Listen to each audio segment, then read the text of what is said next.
আসসালামু আলাইকুম, welcome back everyone. আমরা আজকে আবারও একটি বাংলা ব্যাকরণ টিউটোরিয়াল নিয়ে হাজির হয়ে গেলাম।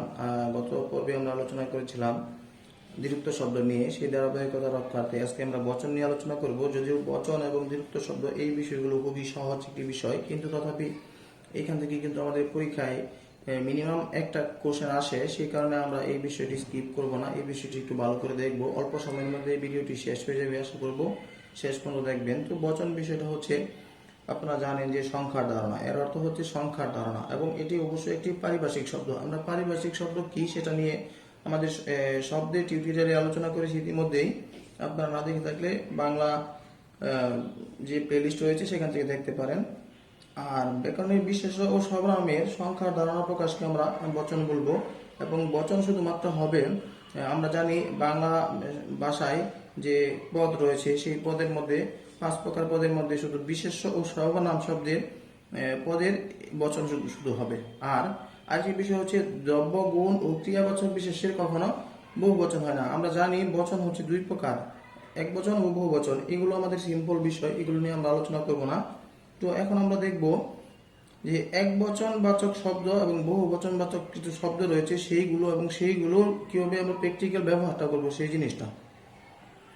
তো এক বচন হচ্ছে যেগুলো দ্বারা একটি মাত্র সংখ্যা বোঝায়, যেমন আমরা যদি বলি সে এলো মেয়েটি স্কুলে যায়নি, এরকম। আর বহু বচন হচ্ছে যে আপনার এখানে একের অধিক বোঝাবে, যেমন তারা গেল মেয়েরা এখনো আসেনি। তো এক বচনবাচক শব্দের মধ্যে যে জিনিসটি রয়েছে যে টি টা খানাখানি, আমরা যদি এভাবে বলি যে টা টি খানাখানি, এগুলো হচ্ছে এক বচনবাচক শব্দ।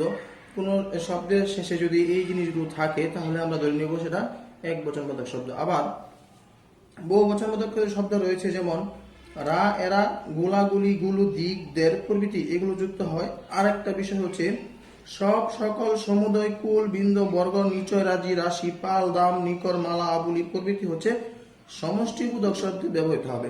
এই জিনিসগুলো আমরা ভালো ভালো করে খেয়াল করব। আর এখন আমরা দেখব যে আমাদের বহু বচন করার কিছু নিয়ম রয়েছে, সেই নিয়মগুলো আমরা একটু মনোযোগ সহকারে দেখব। যদিও এই জিনিসগুলো আমাদের কাছে খুবই সহজ মনে হয়, তথাপি আমরা একটু খেয়াল করব যে এই নিয়মগুলো যাতে আমাদের কোনো কনফিউশন তৈরি না করে। যেমন আমরা নাম্বার 1-এ যদি দেখি, উন্নত প্রাণীবাচক মনুষ্য শব্দের বহু বচনে কিছু শব্দ যোগ হয়, সেই শব্দগুলো আমরা একটু দেখে নিব। তো আমরা এভাবে শিখবো যে উন্নত প্রাণীবাচক মনুষ্য শব্দের বহু বচনে ব্যবহৃত শব্দের মধ্যে রয়েছে গণ, বিন্দ, মণ্ডলী, বর্গ।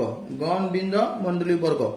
যদি এইগুলো শিখি তাহলে আমাদের পরীক্ষায় যদি আসে যে নিচের কোনটি উন্নত প্রাণীবাচক মনুষ্য শব্দের বহু বচনে যুক্ত হয়, এখানে হয়তো এই গণ, বিন্দু, মণ্ডলী, বর্গ এর থেকে একটা অপশন দেওয়া হলো, আর বাকিগুলো পুঞ্জ, মালা, রাজি, রাশি এগুলো দেওয়া হলো। আমাদের কিন্তু এই জিনিসটি খেয়াল রাখতে হবে। যদি গণের উদাহরণ দিই, আমরা দেখতে পারি যে এখানে রয়েছে দেবগণ, নরগণ, জনগণ এবং গণকবর। আবার বিন্দুতে যদি আমরা যাই তাহলে সুধীবৃন্দ, ভক্তবৃন্দ, শিক্ষকবৃন্দ। মণ্ডলী হিসেবে যদি বলি আমরা নির্বাচন মণ্ডলী, শিক্ষক মণ্ডলী, সম্পাদক মণ্ডলী, এবং বর্গতে যদি বলি তাহলে পণ্ডিত বর্গ এবং মন্ত্রীবর্গ। আর অনুরূপভাবে আমরা এখন দেখব অপ্রাণীবাচক শব্দের বহু বচনে ব্যবহৃত যে শব্দগুলো হয় সেই জিনিসগুলো আমরা এখন দেখব। অপ্রাণীবাচক শব্দের বহু বচন যে সকল শব্দ ব্যবহৃত হয় তা আপনারা এই মুহূর্তে স্ক্রিনে দেখতে পাচ্ছেন। তার মধ্যে রয়েছে পুঞ্জ, মালা, রাজি, রাশি, অবলি, গুচ্ছ এবং দাম, নিকর, নিচয়, গ্রাম। তো আমরা দেখি একটু প্রথম থেকে দেখি যে পুঞ্জকে যদি বলা হয় মেঘপুঞ্জ, দ্বীপপুঞ্জ, এই জিনিসগুলো আমরা একটু খেয়াল করব। শুধু একবার করে আমরা দেখে গেলে হবে। মালাকে যদি আমরা দেখি পর্বতমালা, বর্ণমালা। অনুরূপভাবে রাশি হলো বালি রাশি, জলরাশি। রাজি তারকারাজি, বৃক্ষরাজি। আবলি পুস্তকাবলি, পদাবলী, রচনাবলী। গুচ্ছ কবিতা গুচ্ছ, কেশ গুচ্ছ। এবং দাম কুসুম দাম, শৈবাল দাম। আমাদের এখানে কিছু নতুন নতুন শব্দ আসে, সেই শব্দগুলো আমরা একটু মনে রাখার চেষ্টা করব।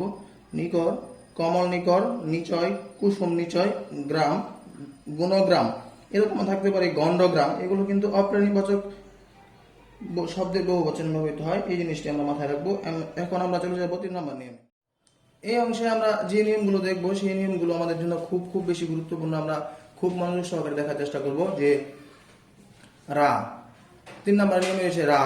রা কেবলমাত্র উন্নত প্রাণীবাচক শব্দের বহু বচনে যুক্ত হয়, এই জিনিসটা আমরা মাথায় রাখবো। যেমন শিক্ষকেরা জ্ঞান দান করে, পরীক্ষা যদি আসে যে উন্নত প্রাণীবাচক শব্দের বহু বচনে যুক্ত হয় এরকম একটি শব্দের নাম, তাহলে আমরা লিখবো রা। থাকতে পারে। আবার সময় সময়ে কবিতা ও অন্যান্য প্রয়োজনে অপ্রাণী ও ইতরপ্রাণীবোধক শব্দেও রা এরা যুক্ত হতে পারে। আর রা কিন্তু আমাদের শুধু উন্নত প্রাণীবোধক শব্দের বহুবচনে যুক্ত হবে এমন না, এটা কিন্তু আমাদের অপ্রয়োজনে অন্যান্য প্রয়োজনে অথবা আমাদের কবিতার সময় যদি আমরা ব্যবহার করতে চাই তাহলে অপ্রাণী ও ইতর প্রাণীবোধক শব্দে ব্যবহৃত হতে পারে রা এরা। যেমন এখানে দেখতে পাচ্ছেন কাকেরা এক বিরাট সভা করলো, এটা হচ্ছে আমাদের কবিতার ক্ষেত্রে ব্যবহার করা যায় বা কোনো প্রয়োজনে যদি আমরা ব্যবহার করতে চাই তাহলে ব্যবহার করতে পারবো। এখানে আরেকটি বিষয় রয়েছে গোলাগুলিগুলো, এই শব্দগুলো প্রাণীবাচক ও অপ্রাণীবাচক শব্দের বহুবচনে যুক্ত হয়। এখানে দেখেন অতগুলো কুমড়া দিয়ে কি হবে, ময়ূরগুলো পুচ্ছ নাড়িয়ে নাচছে। আবার পাল ও জুত 6 নম্বর নিয়মটা খুব খুব বেশি গুরুত্বপূর্ণ। পাল ও জুত শব্দ দুটি শুধুমাত্র জন্তুর বহুবচন ব্যবহৃত হবে। এটা আমরা মনে রাখবো যে পাল যদি থাকে তাহলে এটা জন্তু হবে এবং জুত যদি থাকে তাহলে এটাও জন্তু হবে এবং জন্তুর বহুবচন ব্যবহৃত হবে, এক বচনে না। কিন্তু যেমন রাখার গরুর পাল লয়ে যায় মাঠে, এখানে কিন্তু গরুর পাল মানে অনেকগুলো গরু। আবার হস্তিজুত মাঠের ফসল নষ্ট করছে, এখানে হস্তিজুত মানে অনেকগুলো হস্তি। এই জিনিসটি খেয়াল রাখবো। বিশেষ নিয়মে বহুবচন দেখবো, সেই বিষয়গুলো আমাদের পরীক্ষাতে বেশি এসে থাকে। যেমন বিশেষ শব্দের বিশেষ নিয়মে বহুবচনের মধ্যে আমাদের ক খ গ তিনটা রয়েছে। এই জিনিসগুলো দেখে আমরা আজকে বচন বিষয়টা শেষ করে দিব। এখানে লক্ষ্য করুন, বিশেষ শব্দের এক বচনের ব্যবহারেও অনেক সময় বহুবচন বোঝানো হয়। আচ্ছা, শব্দটি হবে আমাদের বিশেষ্য আর সেটা অনেক সময় বহুবচন ব্যবহার হবে। যেমন সিংহ বনে থাকে, এটা কিন্তু আমাদের এক বচন হতে পারে অথবা আমাদের বহুবচন হতে পারে। আবার যদি বলা হয় পোকার আক্রমণে ফসল নষ্ট হচ্ছে, এটা কিন্তু টোটালি বহুবচন। এবং মানুষ মরণশীল বনে বাঘ থাকে, এগুলো কিন্তু আমাদের বহুবচনবাচক শব্দ। আবার কতিপয় বিদেশি শব্দে সেই ভাষার অনুসরণে বহুবচন হতে পারে। এটা হচ্ছে আমাদের কিছু বিদেশি শব্দ সেই ভাষার অনুসরণ আন প্রত্যয় যুগে যদি হয় বুজুর্গ থেকে বুজুর্গান। এখন এই যে দুইটা বিষয় বুজুর্গ বুজুর্গান সাহেব সাহেবান, এটা কিন্তু আমাদের পরীক্ষায় বিভিন্ন প্রতিযোগিতামূলক পরীক্ষা সহ আমাদের অন্যান্য পাবলিক পরীক্ষায় নৈবিক থেকে প্রায় এসে থাকে যে বুজুর্গ এটি এক বচন না বহুবচন। আবার বুজুর্গান এখানে কোন প্রত্যয় যুক্ত হয়েছে আন প্রত্যয়। সাহেব থেকে সাহেবান এখানে কোন প্রত্যয় যুক্ত হয়েছে আন প্রত্যয় এবং এটি কি শব্দ, এটি বিদেশি শব্দ। দেখেন আমরা পড়তেছি বচন কিন্তু আমাদের এখানে চলে আসলো প্রত্যয়, আমাদের এখানে চলে আসলো বিদেশি শব্দ। তো আমাদের গ্রামারের বিষয়টা এরকম যে একটা বিষয়ের সাথে আরেকটা বিষয় রিলেটেড থাকে। আর সর্বশেষে যে বিষয়টা দেখবো যে বিশেষ্য ও বিশেষণ পদে দ্বিত্ব প্রয়োগের জন্য গতকালকে আমরা দেখেছিলাম যে দ্বিরুক্ত শব্দ, এই দ্বিরুক্ত শব্দের প্রয়োগেও কিন্তু আমরা বিশেষ্য ও বিশেষণ পদের বহুবচন করতে পারি। যেমন যদি বলি হারি হারি সন্দেশ, এখানে হারি হারি সন্দেশ বলতে অনেক সন্দেশ, কারি কারি টাকা, পাকা পাকা আম, লাল লাল ফুল। তো এই হলো আমাদের বচন।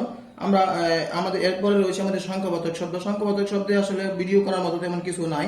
এরপর আমি হয়তো 2-3 মিনিটে একটা ভিডিওর মাধ্যমে সংখ্যাবাচক শব্দটি শেষ করে অন্যান্য টপিকে যাব। আর আপনারা সবাই জানেন যে আমরা একটা ধারাবাহিকতা বজায় রাখি এবং ধারাবাহিক প্রসেসের মধ্যে দিয়ে আমরা এগিয়ে যেতে চাই এবং যাতে আমাদের একজন শিক্ষার্থীর শুরু থেকে শেষ পর্যন্ত এই ভিডিওগুলো স্টেপ বাই স্টেপ দেখে দেখে উনি তার প্র্যাকটিসটা ভালোভাবে করতে পারে। তো সবাইকে ধন্যবাদ জানিয়ে আজকের ভিডিওটি শেষ করছি। আপনারা সবাই ভালো থাকবেন, সুস্থ থাকবেন। আসসালামু আলাইকুম।